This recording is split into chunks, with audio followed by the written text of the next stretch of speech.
Do you like poetry? Do you understand poetry? Well, if you said no to both, you'll probably really enjoy poet J. Patrick Lewis. J. Patrick Lewis earned a bachelor's degree, a master's degree, and then even went on to earn his PhD in economics. He taught economics and business at Otterbein College in Westerville, Ohio for many years, and then he became a full-on writer. His main focus was children's poetry, but he also dabbled into adult poetry some. He even received support from the Ohio Arts Council Individual Artist Grant for his adult poetry. He's a very decorated poet with many awards and honors, including Children's Book of the Year from Othean Library Association in 1989, Golden Kite Award, Society of Children's Book, 2001, Alice Louise Wood Memorial Prize, Ohio Awards, 2004, and he even got a Lifetime Achievement in Children's Literature and many other awards not listed. An incredible achievement by he was actually named Children's Poetry Laureate by the Poetry Foundation. He was only the third person ever to ever receive that title in the nation. He served as the Poet Laureate from 2011 to 2013. When he first got into poetry, he did struggle some. He stopped his job teaching so he could become a poet. Well, it took him some time. Well, finally, he got his break, and what made him stand out the most, or from different poets, was how different he wrote from poem to another. One of the things he says, he didn't want to only have one voice like everyone else. He wanted to have 100 voices. So he writes poem for everything from history to mathematics, Russian folklore, and even the animal kingdom. One of the things that he also enjoys is not writing poems to educate children, but to entertain them and kind of unlock their imagination. So some of his works are A Hippopotamus and Other Animal Verses, Riddle Iquus, Long Was the Winter Road They Traveled, A Tale of the Nativity. Let's see, what's another one? Freedom Like Sunlight, Praise Songs for Black Americans. The book that I'm going to share with you guys today is called Everything is a Poem by J. Patrick Lewis with illustrations by Maria Christine Fratelli. This is actually kind of a collection of the best of his poems. So I think there's like 80-something poems in this book. So I'm actually going to only share a couple of the poems with you guys. So Elephant Bill and Jackrabbit Jack. Did you ever hear about Elephant Bill? He tramped elephant's grass on Elephant Hill. He had elephant ears and an elephant nose and elephant wrinkles in his elephant clothes. Early one morning with the sun on his back, old Elephant Bill met Jackrabbit Jack, who had jackrabbit fur and jackrabbit teeth and jackrabbit jumpers tucked underneath. Said Jackrabbit Jack to Elephant Bill, "Let's race to the bottom of Elephant Hill. Then race back up so that people can see the mountain that ought to be named after me." Elephant Bill gave an elephant laugh. He beat Jack downhill by 1.5 miles. But they got to the bottom and had just turned around when Elephant Bill heard a tumbling sound. The sound that an elephant never forgets. Jackrabbit had turned on his back jumper jets, and huffing below, old Elephant Bill looked up to the top of Jackrabbit Hill. You see, it's an elephant on the page.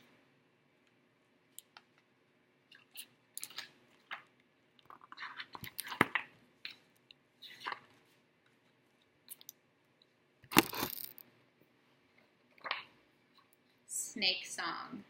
Toad got measles, frog got mumps, both got such disgusting bumps. They so ugly, it's a sin, they be jumpin' out that skin. Pay no mind these creepy items. Close my eyes, I bite 'ems. The snake song. Okay, I really like this one. The first human to go over Niagara Falls in a barrel and survive. How many daredevils had tried Niagara Falls? How many died before a woman, 43, set out to test the powers that be? Her wooden barrel set adrift above the falls soon met the swift. White-crested waves where others briefly pitched and tossed had come to grief, and like a bobber far from shore, her barrel plunged across the roar of history in mist and steam. Her little house was swept downstream. The rescue party was amazed to find the daring woman dazed, but still alive. What did she say? How blessed I am to see that day. The first human to go over Niagara Falls in a barrel and survive. The biggest bubblegum bubble ever blown. Susan Montgomery Williams one day has nothing to do when she went out to play. So she took out some gum and she started to chew and to chew and to chew, like a panda bear munching a stack of bamboo. But Susan Montgomery Williams just knew if she blew and she blew and she blew and she blew, she'd pop the world gum blowing record in two. The bubble, it grew and it grew and it grew until it had grown a foot wide and then two. And now there's a girl with her name in Who's Who. It's under Montgomery Williams. That's Sue. The biggest bubblegum bubble ever blown.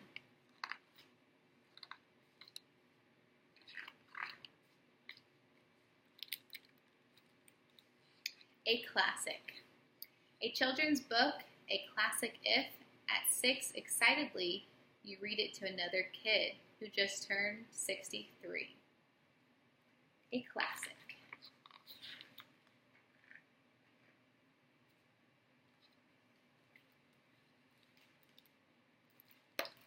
Please bury me in the library. Please bury me in the library in the queen well-lighted stacks of novels, history, poetry, right next to the paperbacks, where the kids' books dance with true romance and the dictionary dazes.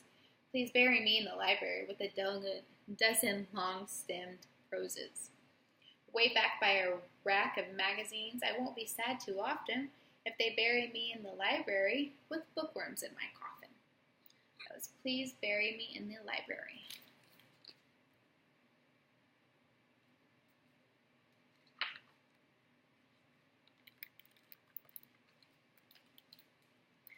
How the book of baseball was written. An old man who lived alone on an island was a little sad. Sprayed by whitecaps, swayed by trade winds, he had only his day book, a pen and a young boy's heart, for company. Each day the sun rode out at noon. One morning a word, gleaming and new, never heard before, appeared, like the glint of a ship's hull on a distant swell. He watched a gull pose, holding up the sky, a tortoise gripped the earth as if it were a carousel. The new word hung in the air until he reached out and caught it. The old man put it down in his day book and kept on writing.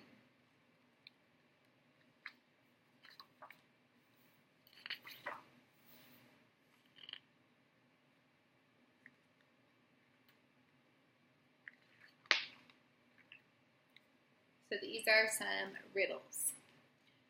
What needs to be drilled? What makes you smile? What needs to be filled every once in a while? What meets your dinner and lunch at the door? What makes an apple core?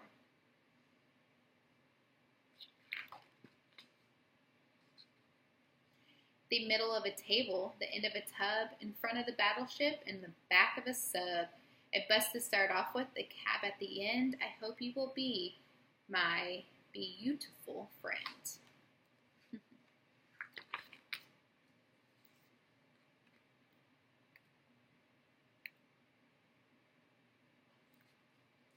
The gray of day. Shy evening paints all heaven gray, erasing blue from balmy day. and colors brute box elders, oaks, and elms with even gentle strokes.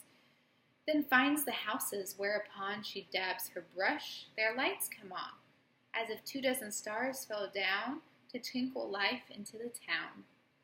But evening's easel leaves undone one mischief streak of western sun, to grace the masterpiece she drew, still life and evening's point of view, till he robs her of fading light, that thief of art, black-hearted night. That was The Gray of Day.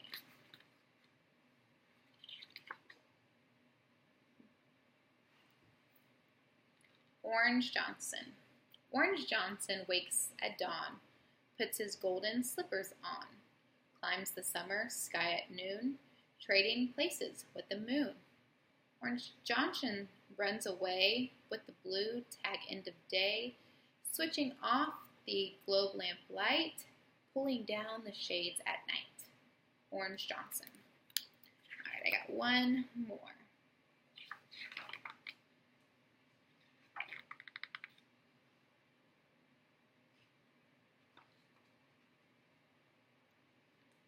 What to wear. When I was a boy in Louisiana, we wore blue jeans and a red bandana.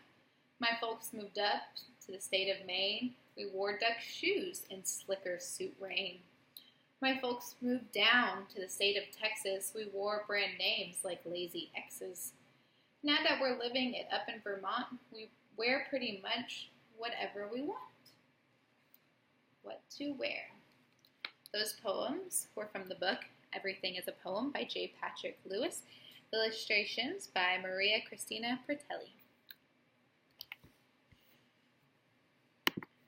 So Patrick Day Lewis, as you guys know, is a well-recognized and awarded poet. He loves to make children use their imagination in poetry and make them feel entertained, not like they're having to be educated and learning something, even though they are. He has written adult poetry, but what's really set him apart was his children's poetry and the way he could talk using 100 voices, not just his own. Not only did he get the third ever title of Children's Poet Laureate, he also received many awards, honors, and recognition as a great children's poet. So the activity to go with this lesson is actually a poetry escape room. So students will be solving a poetry-themed escape room using some of J. Patrick Lewis's poems. The poems will either have keywords in them or circled if it's not too much out there.